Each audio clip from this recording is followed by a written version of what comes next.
So I'm trotting him around, getting him warmed up, and as part of my warm-up exercise, just like with my young horses, we're going to do bend, counter bend. I had, at one point, somebody asked me, how does the two-handed bend, counter bend transfer into riding one-handed? And as it progresses, you can get it all done off of your legs one-handed, as long as you're using your legs like you should be. That's going to be used later when this horse, well, he's already showing, but if you're working towards getting your horse in the show pen, you're going to use that later to position your horse in the show pen on whatever you're doing. Whether you're doing patterns or obstacles or whatever, you'll be using that and you will be able to position him. But anyways, what I wanted to work on today, really the subject of this video, a lot of people ask questions like, my horse don't want to circle. How do I keep him in a circle? Or my horse don't want to go straight. How do I teach him to go straight? What I think is the better question is, how do I teach my horse to stay where I put him and do what I tell him until I tell him to do something else? And if your horse will do that, then he should stay in his circle. He should go straight. He should do whatever you tell him to do until you tell him to do something else. And this applies whether you ride English, Western, and it's really strong in any pattern classes like reining or dressage. You can use your hands and your legs, but you really want it to be soft and subtle so that the horse looks willful. So as I'm walking him around or trotting him around and right into our warm-up, right from the beginning, if the horse wants to go right, we're going to go left. If the horse wants to go left, we're going to go right. We don't ever work patterns per se. I don't ever work, say, a reining pattern. I'll never just get out here and say, okay, I'm going to take this horse and run pattern 6, for instance. What I will do is I will run pieces of patterns, because all patterns have certain aspects to them, whether it's reining patterns, dressage patterns, whatever. You know, a certain level dressage pattern is going to have certain maneuvers, and those maneuvers are going to be connected from one maneuver to another in a certain way. So it's really very similar to reining as far as patterns. You don't want to practice the pattern, but you want to practice the maneuver. And the important part of that a lot of people miss is you have to practice getting from one maneuver to the next. That's where a lot of people don't realize, when you score poorly in a maneuver, that issue that happened in that maneuver usually started before you even got to the maneuver. It started when you were going from the previous maneuver to that maneuver. So I'm going to use rundowns, for instance. Being a reining horse, I want him to go down straight. He's drifting off to the right a little bit. We're going to actually counter bend and go left. The reason I counter bend is because anytime your horse drifts one way or another in a straight line, normally a shoulder is falling that way and you've lost engagement in the back end. So by counter bending and changing directions, I'm picking up the shoulder, the body part that was the issue, and I'm engaging the back end. Now I'm not totally throwing him away, drifting off to the right again, let's go that way, but we got further down. I'm not totally putting my hand down because he's still kind of fresh and looky, he's not even really warmed up good. But I'm giving him enough rein to make the mistake. I'm letting him make the mistake, and then I'm fixing the mistake. So the same thing that I'm doing here in a straight line, if he was falling in his circle, get him straight, soften my hand. See, his nose is out, he's not really bridled up good, not framed up good. Now he's falling to the right again. Counter bend him over, get him around. Now as I'm straightening him up, I'm going to be a little bit harder than when I was just wanting him to go straight. Let's try going straight again now. Let's turn around and go the other way. See what it does coming back. This is a piece of my maneuver that would be in my pattern. Kind of falling out of frame and speeding up a little bit, but let's see what happens. Now we're going straighter now. Drifting a little bit to the right, but not too much. And straighten it there. Just let him walk.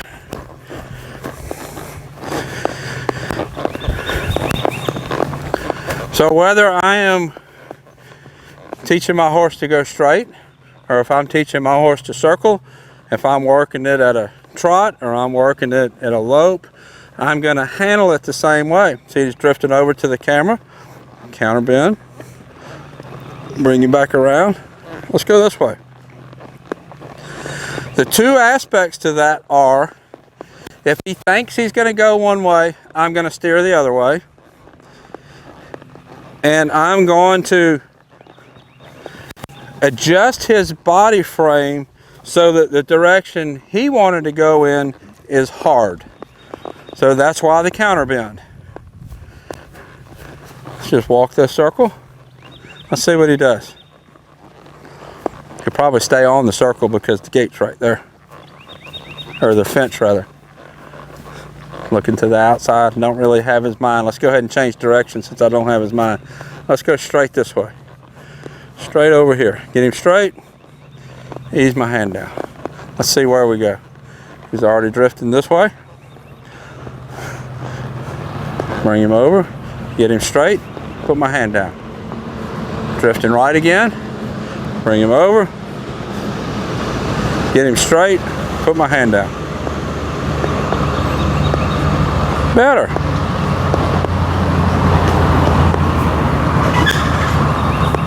Let's turn to the left again. Since he's wanting to go right, every time I've corrected him, he was wanting to go right. Let's turn left. Think about my way, what I want. Now let's see where we go. I should be able to sit here. What I want is I can sit here. Now I'm riding. I'm not just being a passenger. He's thinking about going that way. I'll show you what I want. I'm not just sitting here being a passenger. Let's go see where he goes. It's the second aspect of how to work that. I'm riding.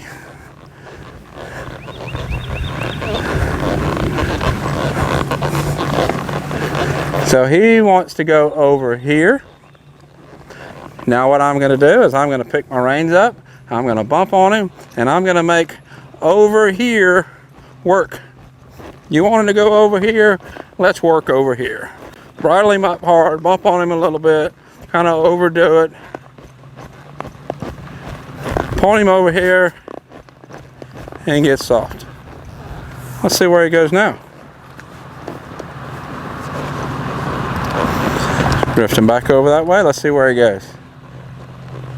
I think he's wanting to go to the cows is what he wants. Let's work him again. Right here. Work hard.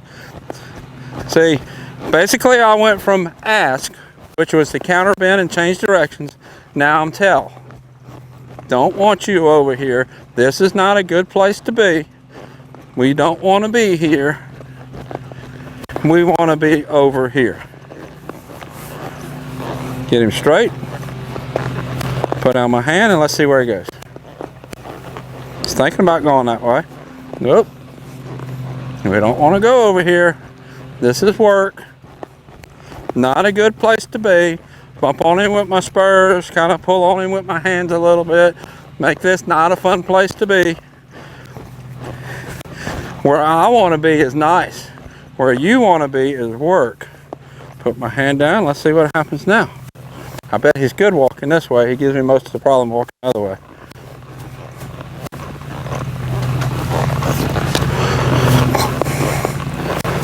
Alright, let's ask him to stop. Whoa. Now let's just stand here a minute. There where he wanted to go, we worked. Right here where I wanted to go, we're resting. So in that process, if I am very consistent, not only will he run straight and go round circles, he's going to go wherever I point him until I tell him to go somewhere else. Because when he makes a decision, when he decides where he wants to go, it's not fun. That's work. If your horse constantly leaves the circle and all you do is bring him back, like I did to begin with, in the beginning, that's okay. But when they do it a couple of times like he just did, you have to escalate to the tail. You can't just keep ask. You have to escalate to the tail. Where you wanted to go is not a good place to be. Where I wanted to go is nice. Let's walk back this way. Let's see what happens.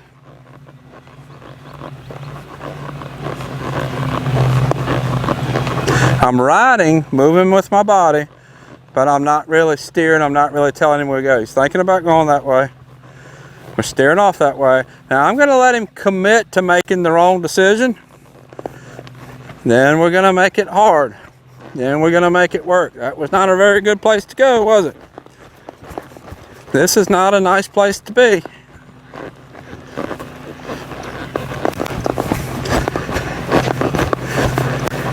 Let's go over here. Let's head towards the step. This is a nice place to be.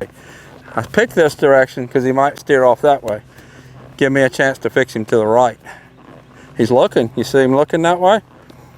He's thinking about going that way. He's drifting a little bit that way, but not enough that I'm going to correct him. I'm going to see if I can encourage him to go to the fence over here.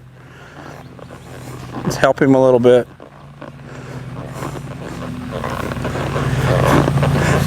Whoa.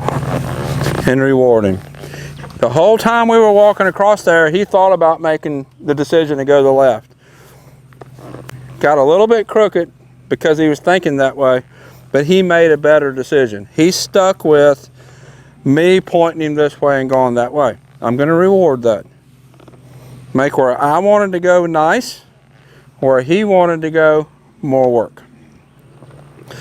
So when you're working your horse, whatever you're doing, whether you're working dressage patterns, reining patterns, horsemanship patterns, or just generally riding in the arena, or just riding, maybe out trail riding.